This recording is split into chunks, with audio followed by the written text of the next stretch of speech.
Another conversation that's been around is whether we should sort of divide the sexes when it comes to education, if we should put boys with boys and girls with girls. And a lot of people will say that's barbaric, that's backwards, that's outdated, that just leads to sexism and all those things. And I agree to a certain extent, but I also do think that there is some merit in separating the genders when it comes to school or education, especially maybe at a certain age. Maybe you can have a system where in the classroom the gender is separated, but during recreational time or lunch you put the genders together, because I've traveled to countries where the genders are quite separate. Boys do not have female friends and girls do not have male friends. It's the way to keep sort of people sleeping around and sex before marriage and stuff like that. But I also seen that sort of the downfall of that, where boys grow up very awkward with women because they never had any practice of having female friends. They never had any practice of talking to a girl. They might lack the idea of what consent is and what is appropriate with women because they've just never been around females, right? So I've seen the downfall of that. So I don't necessarily think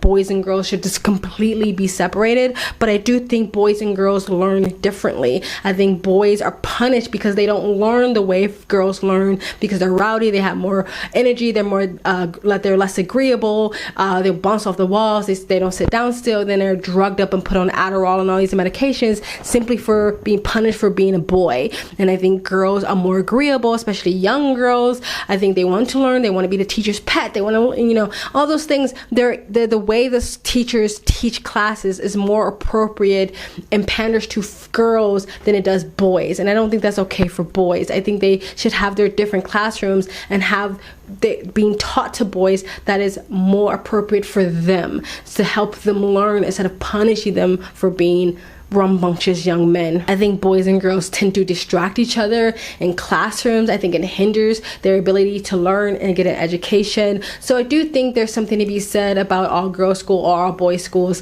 However, I also think there needs to be some nuance in that, and it shouldn't be that black and white or super extreme where the boys never have any sort of interactions with girls and girls never have an interaction with boys, because again, I've seen the downfall of that. So some sort of school where maybe the classrooms are separated, but recreational time or lunchtime or maybe other arts sort of classrooms are more mixed gendered, but other classrooms are separated. I don't know. Let me know what you guys think of that idea. I think that should be a conversation that is merited and kind of brought back to the forefront, because I think that, again, boys and girls learn differently, and they're just less distracted. Sometimes kids act up in classroom because they're trying to impress the opposite gender or the opposite sex or the same sex. I don't know. But anyway, let me know what you guys think and what Bill Maher said, what I said in the comment section below. Please like, comment, subscribe. Please donate. It really does help this channel, especially if YouTube decides to yeet my monetization off me again or off my channel again. But yeah, you guys have a good day.